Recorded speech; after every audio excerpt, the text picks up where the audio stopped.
keadaan keliru dan menyikapi kekeliruan orang lain. Apa contoh lain bahwa Nabi keliru? Misalnya, yang paling terkenal tadi itu surat Abasa. Abasa wa tawalla ja'ahul a'ma. Satu paragraf, setengah surat isinya adalah teguran kepada Nabi, bayangin. Setengah surat isinya teguran kepada Nabi. Bahwa Nabi waktu itu keliru nyuekin seorang sahabat yang datang pengen belajar Islam kepada beliau. Dan kelirunya Nabi bukan karena beliau sombong kepada Abdullah, bukan. Karena beliau berpikir masih banyak waktu untuk Abdullah. Kali ini beliau lagi sibuk ngedawahin pemuka-pemuka Quraisy. Jadi alasannya make sense juga nih. Alasannya logis, menurut saya nggak ada yang salah. Cuman tetap menurut Allah itu keliru. Sampai bahasa Allah tuh kayak nyindir gitu. Coba terjemahannya. Abasa wa tawalla. Dia bermasam muka dan berpaling. Anja'ahul a'ma. Mentang-mentang yang datang kepada dia seorang laki-laki yang buta. Wa ma yudrika la'allahu yazzakka. Memangnya kamu tahu, bisa aja dia akan mendapatkan kebaikan dengan belajar. Sedangkan orang yang banyak harta dan sombong, kamu malah meladeninya. Giliran hambaku yang miskin, yang buta datang kepadamu, kamu malah cuek kepada dia. Kalla, kata Allah. Jangan gitu dong Muhammad, coba. Kalla kan artinya bukan sekali-kali tidak ya. Dalam konteks lain ini, arti kalla, jangan gitu dong. Kalla, innaha tazkirah, faman sya'a dzakarah. Jangan gitu dong Muhammad, ini kan pelajaran. Untuk orang yang menginginkannya, kamu kasih pelajaran itu. Nabi ditegur sama Allah Subhanahu wa Ta'ala dengan bahasa sindiran. Dan itu kayaknya kalau kita ditegur kayak gitu, gimana perasaannya tuh? Bayangin, seorang ustadz, seorang guru, pondok pesantren, kiai besar, pemilik pesantren, yang selama ini tuh ceramah menasihati murid-muridnya, tiba-tiba suatu saat dimarahi oleh orang lain gara-gara beliau keliru di depan umum. Kira-kira gimana perasaannya? Malu kan? Kalau dia gengsi. Nabi nggak malu. Bukti Nabi nggak malu apa? Ayat itu kemudian dibacakan oleh Nabi kepada para sahabat. Abdullah udah pulang karena Nabi bermasam muka. Tiba-tiba turun ayat surat Abasa. Nabi mengejar Abdullah, ngumpulin sahabat. Terus Nabi bilang, telah turun kepadaku satu ayat. Maukah kalian mendengarkannya? Mau ya Rasulullah. Sahabat semangat mendengarkan Al-Quran. Bayangin gimana perasaan Nabi bacain ayat teguran terhadap diri sendiri. Kebayang gak tuh? Kalau ayat-ayat yang lain, bahwa Muhammad itu adalah uswatun hasanah, Muhammad itu adalah yang terbaik, Muhammad itu jujur, Muhammad itu gampang ngebacanya. Tapi kalau Muhammad itu keliru, ini berat nih. Tapi buat Nabi itu tidak berat. Menunjukkan Nabi itu sangat low profile. Bayangin, kumpulin sahabat satu masjid, terus Nabi bacain Abasa wa tawalla anja'ahul a'ma wa ma yudrika la'allahu yazzakka. Sahabat pada apa? Toel-toel, siapa yang dimaksud? Nabi. Oh Nabi. Pada nggak enak hati kan sahabat juga dengerin. Oh jadi ceritanya Nabi lagi dimarahin Allah. Ya rame di antara sahabat. Nabi bacain ayat tentang diri beliau sendiri lagi ditegur sama Allah. Bahkan ketika seorang sahabat Abdullah bin Umi Maktum datang, Nabi langsung buka sorban. Untung dulu nggak ada kupluk kali ya. Nabi buka sorban, langsung dibentangkan sorbannya. Terus Nabi bilang, selamat datang orang yang karena dia saya ditegur oleh Allah Subhanahu Wa Taala. Ini uswatun hasanah. Selamat datang orang yang karena dia saya ditegur oleh Allah Subhanahu Wa Taala. Lihat betapa besar hati Rasulullah SAW. Artinya ketika kita keliru, dinasihati oleh orang lain, harusnya selain kita memperbaiki diri, kalau kita lebih keren lagi, kita akan bersyukur, berterima kasih. Kalau perlu kita mention dia, alhamdulillah diingatkan, alhamdulillah dikasih tahu, tapi memberitahunya dengan cara-cara yang baik. Ini artinya dalam adegan Abasa wa tawalla itu Rasulullah mengajarkan kita, gimana kalau kita berada di kondisi yang sama. Istri ngasih tahu kepada kita bahwa kita keliru, makin kita cinta sama dia. Bukan, mama tajasus, cari-cari kesalahan papa. Salah aja di mata mama. Apa sih yang benar papa di mata mama? Jangan pundung. Mama perhatian banget sama papa. Oh iya pak, mau lagi yang lain kesalahannya? Oh iya silakan ma. Akhirnya disebutin 100 kesalahan kita. Jadi satu buku, 100 rapor merah suami. Ini menunjukkan Rasulullah itu orangnya sangat low profile, easy going, no hard feeling. Dan beliau orang yang sangat lapang dada. Itu surat Abasa. Nanti ada lagi teguran terhadap Nabi di surat yang lain. Banyak loh. Termasuk surat At-Tahrim. Ayat pertama lagi tuh. Gara-gara apa? Gara-gara Nabi pengen jaga perasaan Aisyah dan Hafsah. Waktu itu Nabi sering nongkrong di rumah Sofia. Sofia itu istri Nabi yang bedanya sama Aisyah cuma setahun. Aisyah waktu itu 16 tahun, Sofia 17 tahun. Baru lulus SMA. Istri Nabi muda nih. Rata-rata istri Nabi kan muda ya, walaupun kalau yang perawan cuma satu, tapi yang lain walaupun janda muda-muda nih. Sofia, Hafsah, Zainab, Ummu Salamah. Yang tua itu kayak Saudah, itu tua. Nah, Sofia, orang Yahudi yang nikah sama Nabi, itu cantiknya luar biasa. Saking cantiknya, Aisyah sampai stalking loh akunnya Sofia. Dan itu terjadi, Aisyah benar-benar kepo tuh. Sofia lagi posting apa sih sekarang? Dikepoin sama Aisyah. Cara ngepoinnya gimana? Kalau dulu kisahnya Aisyah diam-diam datang ke rumah Sofia pas Sofia lagi ada acara selamatan. Jadi kalau kayak sekarang tuh Sofia lagi posting, Aisyah pura-pura ngeliat nih lagi posting apa sih, lagi snapgram apa, lagi insta story apa nih Sofia. Diliatin sama Aisyah, biar gak ketahuan Aisyah pakai cadar. Tapi kan Nabi itu teliti banget, tahu banget mata Aisyah itu kayak gimana. Sehelai bulu mata Aisyah Nabi tahu, saking sayangnya Nabi sama Aisyah. Pakai cadar, cuman kelihatan matanya doang. Datang ke rumah Sofia, Sofia lagi bikin kayak acara di belakang rumah gitu, di garden party gitulah pokoknya. Lagi barbekyuan gitu kan ya, di rumah Sofia. Nah Aisyah datang, terus duduk mojok paling belakang. Perhatiin aja, Sofia ini orangnya gimana sih, kok Nabi betah banget sama dia, orangnya emang asik banget. Dilihatin sama Aisyah, oh benar sih Sofia itu orangnya humble. Sofia itu orangnya tuh enak diajak chit-chat gitu.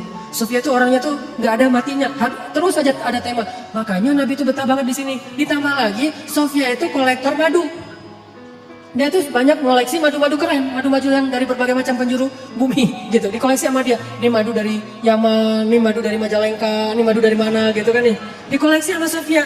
Oh gitu. Aisyah dari jauh merhatiin bahasa sekarang kepo.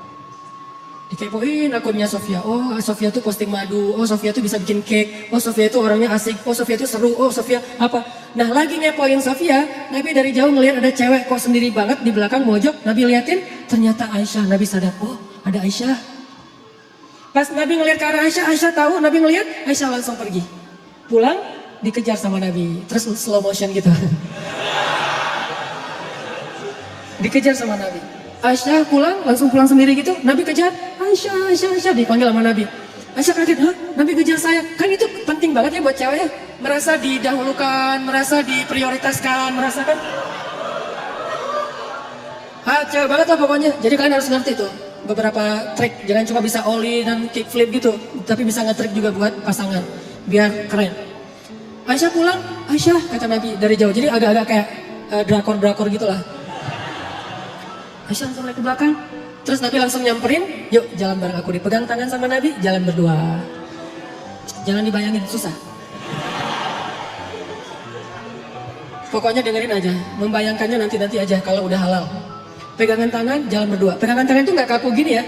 Pegangan tangan sambil gini-gini, berdua, Terus jalan dari rumah Sofia ke rumah Aisyah. Di tengah jalan, ngobrol, chit-chat gitu. Karena Aisyah juga orangnya tuh seru kalau diajak ngobrol. Aisyah tanya, Nabi, kata Aisyah, apa Aisyah? Gitu. Aku mau tanya, kata Aisyah. Boleh, tanya apa aja boleh. Kalau misalnya Nabi jadi penggembala, terus ada dua padang rumput, yang satu tuh udah pernah dipakai penggembala lain, yang satu lagi nggak pernah dipakai. Kira-kira Nabi mau menggembala di mana? Pertanyaan Aisyah. Nabi langsung ngeklik. Oh, maksudnya istri-istri Nabi kan semuanya janda kecuali Aisyah. Jadi lebih cenderung kemana Nabi teh? Kata Nabi, ya pastilah ke padang rumput yang belum pernah dipakai menggembala siapa-siapa. Beneran? Beneran. Hore, kata Aisyah. Ini lihat. Pengertiannya Nabi. Orangnya tuh empati banget sama pasangannya. Nah suatu saat, Aisyah tuh lagi nungguin Nabi pulang di rumah. Nabi kayak telat gitu pulangnya. Padahal gak macet, tapi telat pulangnya tuh. Kenapa ya Nabi kok telat banget pulangnya? Ditungguin sama Aisyah. Dan Aisyah waktu itu lagi satu geng sama Hafsah. Kan Aisyah tuh gengnya Hafsah ya. Istri Nabi itu kan ada dua geng muda sama geng tua. Emang kayak gitu kata ahli sejarah. Makanya baca sirah, kita akan tahu lebih banyak hal luar biasa tentang Rasulullah. Nah Aisyah lagi berdua nih, lagi nongkrong di rumah Aisyah sama Hafsah. Kamu tahu nggak Nabi di mana? Katanya sih kayaknya Nabi tuh lagi di rumah Sofia gitu. Soalnya tadi aku ngeliat instastorynya Sofia lagi bareng dengan Nabi gitu. Oh lagi di rumah Sofia, ngapain sih di sana? Biasalah, lagi nyoba-nyoba madu gitu kan. Madunya Sofia tuh banyak koleksinya, banyak macamnya. Oh gitu, wah kita harus cari cara nih biar Nabi nggak lagi senang minum madu di rumah Sofia. Tiba-tiba Nabi pulang, Assalamualaikum, Waalaikumsalam. Nabi pulang. Terus pas sampai di rumah, Nabi senyum-senyum melihat istri-istrinya berdua lagi pada nongkrong. Lagi ngapain nih berdua? Enggak, lagi santai aja kata Aisyah. Boleh ikutan nggak? Boleh. Terus pas Nabi duduk, Aisyah bilang, ngapain sih lama banget gak pulang-pulang, ditungguin loh dari tadi gitu. Oh maaf, soalnya tadi lagi itu di rumah Sofia. Betah banget sih di rumah dia. Nah gitu mulai nih ya. Betah banget sih di rumah dia, emang ada apa sih di sana? Makanan enak ya, dimasakin yang keren gitu ya. Emang dia masakin empal gentong ya? Gitu. Akhirnya Nabi bilang, enggak kok cuma minum madu doang, gak dimasakin apa-apa. Oh pantesan, mulut Nabi itu gak enak baunya habis makan minum madu di rumah Sofia. Udah gak usah minum madu lagi di sana, gak enak tuh. Kata Aisyah, kata Nabi, oh gitu, ya udah deh kalau gitu mulai sekarang saya gak akan minum madu lagi. Aisyah merasa dimenangkan lagi nih, tuh kan, kalau buat gua Nabi apa aja mau. Madu gak boleh, bayangin cinta Nabi kepada Aisyah sampai yang halal aja beliau haramkan, walaupun ditegur sama Allah. Jadi seorang suami, saya nggak ngebahas apa hukum rokok ya, kan ada yang bilang haram, ada yang bilang makruh, terserah deh itu mah ulama. Yang pasti ini bukan hukum rokok, tapi merokok dengan request istri, gimana tuh?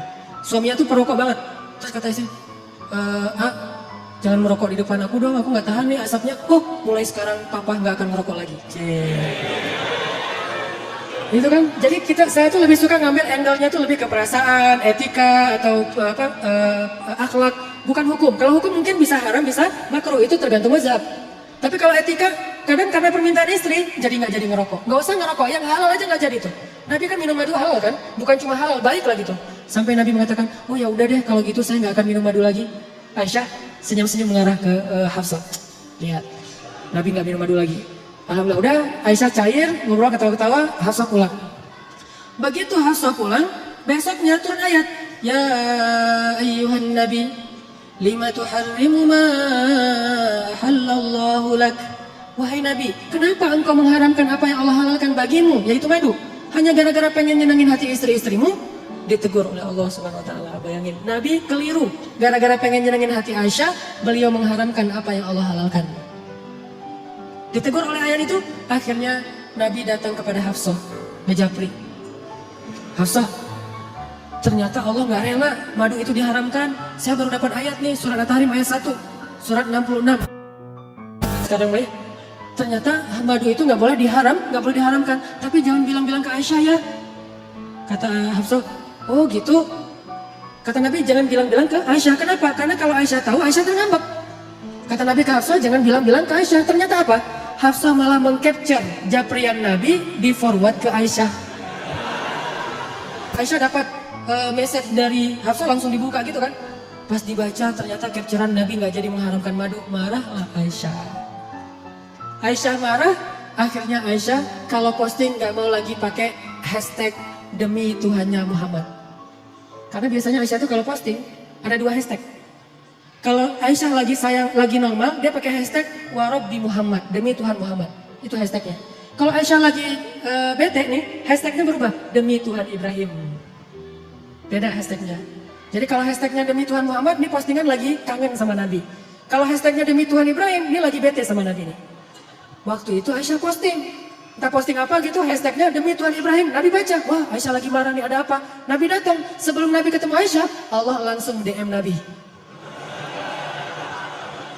Kata Allah, ya Muhammad, ternyata Hafsah sudah mengcapture chat kamu itu kepada Aisyah, sehingga sekarang Aisyah dan Hafsah itu bersekongkol untuk marah sama kamu. Begitu Nabi datang, Nabi langsung bilang ke Hafsah, Aisyah, kenapa kamu capture? Kenapa kamu kasih tahu kepada Aisyah? Hafsah kaget, ya Rasul tahu dari mana? Aisyah kasih tahu ya? Kata Aisyah, enggak, saya nggak kasih tahu. Terus tahu dari mana? Kata Nabi, Allah yang kasih tahu kepada saya. Turun lagi ayat berikutnya, khusus buat Aisyah sama Hafsah. Aisyah dan @Hafsah_Umar bin Khattab. Apa captionnya? Wahai istri-istri Nabi, kalau kalian masih terus menyakiti Nabi dan tidak bertaubat dan minta maaf kepada Nabi, maka Allah akan menceraikan kalian dengan Nabi dengan cara baik-baik. Lalu Allah akan menggantikan untuk Nabi istri yang lebih baik dari kalian, lebih solehah dari kalian, lebih cantik dari kalian, dan seterusnya dan seterusnya. Langsung Aisyah dan Hafsah datang kepada Nabi minta maaf dan kemudian selesai urusannya. Pelajarannya apa di sini? Nabi juga kadang-kadang gara-gara ngikutin perasaan keluarganya, istrinya, sampai melakukan kekeliruan. Bukan karena berbuat dosa. Tapi kemudian apakah Nabi mau memperbaiki? Mau memperbaiki, langsung ngasih tahu kepada Hafsah, Hafsah aku salah nih, ternyata nggak boleh mengharamkan madu. Nggak ada rasa gengsinya. Itulah uswatun hasanah pada diri Rasulullah. Dan ada yang lebih berat.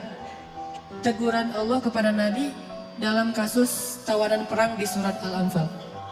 Ini lebih berat lagi nih. Ayat 67 nanti cek ya di rumah. Itu ayat teguran dari Allah kepada Nabi gara-gara Nabi keliru dalam mengambil keputusan.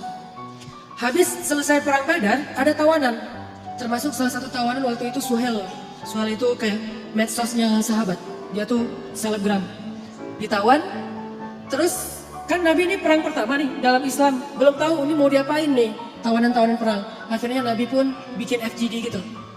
FGD-nya Nabi, Abu Bakar, Umar, dan Ibnu Rawahah. Jadi mereka beberapa orang musyawarah, rapat. Nabi nanya, apa pendapat kalian tentang tawanan perang? Mau diapain? Abu Bakar angkat tangan, menurut saya ya Rasul, kata Abu Bakar, kita tebus. Kalau keluarganya orang kaya, maka keluarganya menebus dengan harta.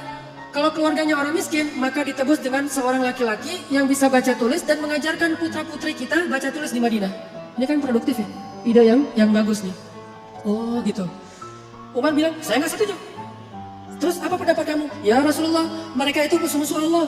Jangan dibiarkan mereka hidup, kita bunuh. Hukuman mati, karena ini masih dalam hukum militer, hukum perang. Maka tawanan perang dibunuh ya Rasul.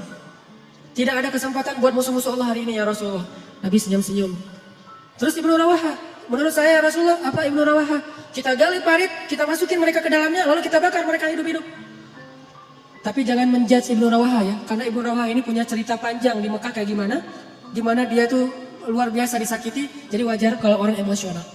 Akhirnya Rasulullah komen, kata Rasulullah, sesungguhnya Allah menjadikan hati seseorang itu lebih lembut daripada agar-agar, atau lebih lembut daripada kayak yogurt gitu, susu yang dikentelin. Dan sesungguhnya Allah menjadikan hati seseorang kadang lebih keras daripada batu. Engkau wahai Abu Bakar, kata Rasulullah, engkau itu seperti Ibrahim. Engkau wahai Umar, engkau itu seperti Musa. Engkau itu seperti Nuh.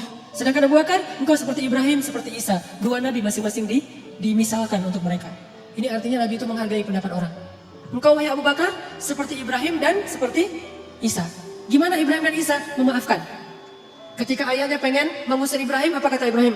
Qala salamun alaik, sa'astaghfiru laka rabbi, innahu kana bi hafiya. Keselamatan bagimu wahai ayah. Padahal ayahnya udah zalim sama dia, tapi masih didoain kebaikan. Saya akan berdoa kepada Allah supaya Allah mengampuni dosa-dosa ayah. Itu Ibrahim. Isa juga kayak gitu, memaafkan murid-muridnya yang melakukan kesalahan. Engkau wahai Abu Bakar seperti Ibrahim dan Isa. Sedangkan Umar seperti Nuh dan Musa. Gimana Nuh? Ketika orang-orang sudah zalim, sudah syirik kepada Allah, Nuh berdoa, ya Allah, hancurkanlah orang-orang kafir itu sehancur-hancurnya sampai keturunan mereka. Jangan Engkau biarkan mereka hidup di muka bumi dan membuat kerusakan. Musa, ketika orang Bani Israel menyembah anak sapi, Musa pulang, maka dihukum mati mereka satu persatu kan? Ini Umar, seperti Nuh dan Musa. Tapi kalau Ibnu Rawahah, Nabi nggak komen. Diimamin aja, nggak usah di like, nggak usah di komen, biarin aja. Karena pendapatnya agak-agak sadis gitu kan, dibakar hidup-hidup. Akhirnya setelah menghargai dua pendapat sahabat senior, Nabi mengambil salah satu di antara dua pendapat itu, pendapat Abu Bakar As-Siddiq. Menurut saya, kata Nabi, pendapat Abu Bakar lebih tepat. Ayo kita tebus dengan tawanan dengan harta ataupun guru baca tulis.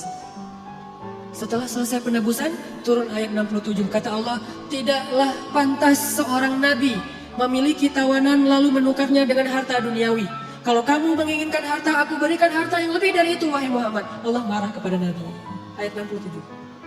Setelah ayat ini turun, Nabi bacain kepada Abu Bakar. Nabi dan Abu Bakar menangis seharian dari pagi sampai sore. Nangis. Kenapa nangis? Karena sedih, takut, taubat, menyesal kepada Allah Subhanahu Wa Taala. Ya Allah, ampunkan saya, kata Nabi, ampunkan saya. Abu Bakar juga gitu, ini gara-gara saya nih. Ya Rasulullah, ini ide saya. Rasulullah nggak salah, saya yang salah. Berdua aja nangis tuh. Ini hebatnya Rasulullah. Inilah uswatun hasanah. Berdua nangis, lagi nangis, Umar lewat. Umar ngeliat Abu Bakar dan Rasulullah nangis, Umar langsung diam, tanya, ya Rasulullah, ya Abu Bakar, ma yubkiikuma? Kenapa kalian berdua menangis? Kalau ada hubungannya dengan saya juga pengen ikut nangis berjamaah. Apa kata Rasulullah? Ya Umar, seandainya hari ini Allah menurunkan azab di muka bumi, maka yang selamat cuma Umar bin Khattab. Lihat gimana Nabi menghargai Umar. Pendapat beliau dan Abu Bakar keliru, pendapat Umar yang benar, lebih tepat. Kemudian Nabi menghargai, seandainya hari ini turun azab di muka bumi, maka yang selamat adalah Umar bin Khattab. Nabi gak pernah merasa gengsi. Umar, kok Allah gitu banget sih? Kan saya yang Nabi, kenapa kamu yang benar? Padahal kan kalau mau tuh, Nabi tuh gak usah musyawarah loh. Tinggal minta aja, ya Allah nih tawanan perang mau diapain? Kata Allah, bunuh aja Muhammad. Ya udah bunuh. Kan gampang kan? Kenapa Nabi bermusyawarah? Kenapa Nabi gak minta wahyu aja? Karena kalau Nabi hanya meminta wahyu, maka kita tidak bisa meniru Nabi SAW. Kan kita gak dapat wahyu.